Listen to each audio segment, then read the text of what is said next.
ఏది అయినా ట్రై చెయ్యి ఆచి చికెన్ మసాలా. ఆచి చికెన్ మసాలా. తిరుపతిలో కూలిన 3 అంతస్తుల భవనం సీసీ ఫుటేజ్ బయటకు వచ్చింది. ఇవాళ ఉదయం తిరుపతిలో 3 అంతస్తుల భవనం ఒక్కసారిగా కుప్పకూలిపోయింది. ఎంఆర్ పల్లి వాణినగర్ లో ఒక్కసారిగా కుప్పకూలిన భవనం దృశ్యాలు ఇప్పుడిప్పుడే బయటకు వస్తున్నాయి. అక్కడ ఏర్పాటు చేసిన సీసీ కెమెరాలో ఇవన్నీ రికార్డ్ అయ్యాయి. పక్కన ఉన్నటువంటి సీసీటీవీ కెమెరాల్లో పక్కన బిల్డింగ్ ఉందంట. ఆ బిల్డింగ్ లో ఈ కెమెరాలు ఈ దృశ్యాలు ఆ కెమెరాలు రికార్డ్ అయ్యాయి. పక్కన ఉన్న స్థలంలో నిర్మాణ పనుల కోసం గుంతలు తవ్వుతుండగా ఈ భవనం కూలిపోయింది.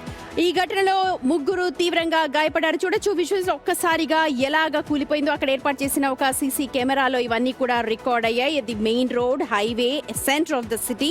సో ఆ ప్రాంతంలో పక్కన ఒక స్థలంలో ఇల్లు కట్టడానికంటూ ఒక గుంత తవ్వుతున్నారు. ఆ గుంత తవ్వుతున్న క్రమంలోనే పక్కనున్న బిల్డింగ్ అంటే దాదాపు 3 అంతస్తుల బిల్డింగ్ అంతా ఒక్కసారిగా కుప్ప కూలిపోయింది. ఇప్పుడు దీని మీదనే అక్కడ సహాయక చర్యలు ఉదయం నుంచి కూడా కొనసాగుతూ ఉన్నాయి. సో అదే విజువల్స్ మనం చూస్తున్నాం. ఎదురుగా ఉన్న ఒక బిల్డింగ్ లో రికార్డ్ అయిన సీసీటీవీ దృశ్యాలు అవి. సో పక్కన ఆ 3 అంతస్తుల బిల్డింగ్ పక్కన ఒక వేరే నిర్మాణం చేయడం కోసం అక్కడ గుంతలు తవ్వుతున్నారు. గుంతలు తవ్వుతుంటే ఒకసారిగా మరి పట్టు తప్పుంటుంది. అంటే ఆ గుంతలు తవ్వడం ప్రాపర్ గా తవ్వలేదా, లేకపోతే వీళ్ళ కన్స్ట్రక్షన్ ఎలా ఉంది అనే దానిపై మామూలుగా అయితే ఒక బిల్డింగ్ పక్కన బిల్డింగ్ కన్స్ట్రక్షన్ జరగడం చాలా సహజమే.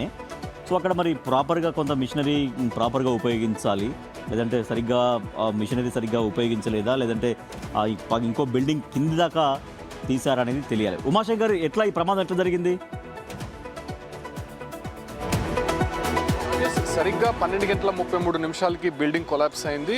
అయితే ఆ ఒక్క బిల్డింగ్ ఎక్స్టెంట్ వచ్చి 12 అడుగుల 24 అడుగులు, అంటే 12 × 24, కేవలం 8 అంకణాలు మాత్రమే. అయితే ఆ బిల్డింగ్కి ఎక్కడ కూడా పంచాయతీ పర్మిషన్ లేదు. అయితే అవిలాల పంచాయతీ కిందకు వస్తుంది.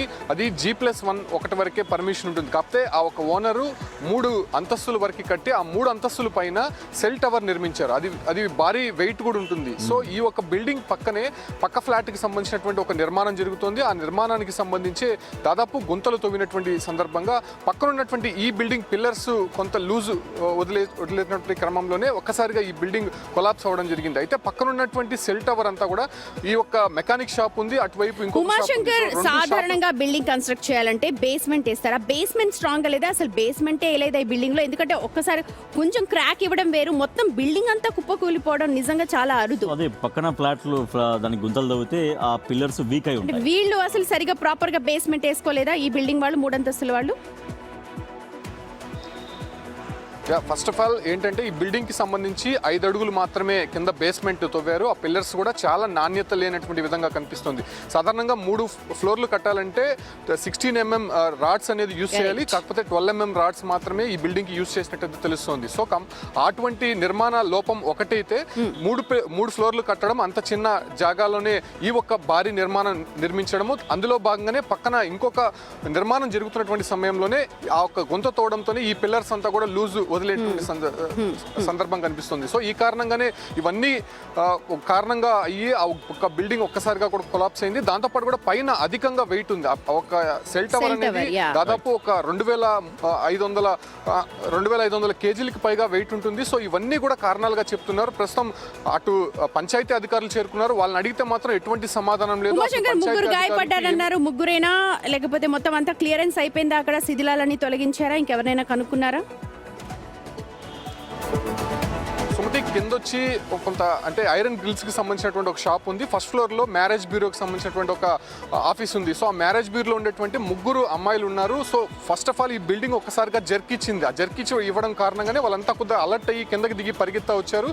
అయితే ఫస్ట్ ఫ్లోర్లో 3rd ఫ్లోర్లో ఒక వ్యక్తి ఉన్నట్టయితే తెలుస్తుంది. ప్రస్తుతం ఆ వ్యక్తి కూడా అక్కడైతే లేనటువంటి పరిస్థితి. సో ఆ ఒక 3 అమ్మాయిలు కూడా త్రుటిలో తప్పించుకున్నారని చెప్పుకోవచ్చు. ముఖ్యంగా పక్కన కూడా ఖాళీగా ఉండడం కారణంగానే ఆ బిల్డింగ్ పడిన తర్వాత అక్కడ ఎవరు కూడా జనాలు కనిపించలేదు. దాంతోపాటు కూడా వర్క్ జరుగుతోంది. పక్కన వర్క్ జరుగుతున్నటువంటి సమయంలో వాళ్ళంతా కూడా లంచ్కి వెళ్ళినటువంటి ఆ సమయంలోనే బిల్డింగ్ కొలాప్స్ అవడంతో పెద్దగా ప్రాణ నష్టం అయితే జరగలేదు. స్వల్ప గాయాలతోనే బయటపడినటువంటి సిచ్యువేషన్ అయితే కనిపిస్తుంది. Sumathi, right, thank you Umashankar. So 3 అంతస్తుల బిల్డింగ్ అది కూడా నాణ్యంగా నిర్మాణం జరగలేదు. ఒకటైతే నిన్న మనం ఇక్కడ మాదాపూర్లో చూసాం 75 గజాల స్థలంలో ఎలాగా. ఇప్పుడు ఇలాగ చిన్న చిన్న ప్లేసెస్ లో పెద్ద పెద్ద కట్టడాలు, అది కూడా క్వాలిటీ 64 గజాలు, 64 అంతే. అయితే దానిపైన ఇంకేంటంటే సెల్ టవర్ ఉందంట. దాదాపుగా అది 2000 కిలోల పైన, దాదాపు 20 200 అంటున్నాడు. అన్ని టన్నుల బరువు వేసుకొని అన్ని టన్నుల బరువు ఉంది కాబట్టి ఆటోమేటిక్గా బిల్డింగ్ పైన ఉండే ప్రెజర్ ఉంటుంది.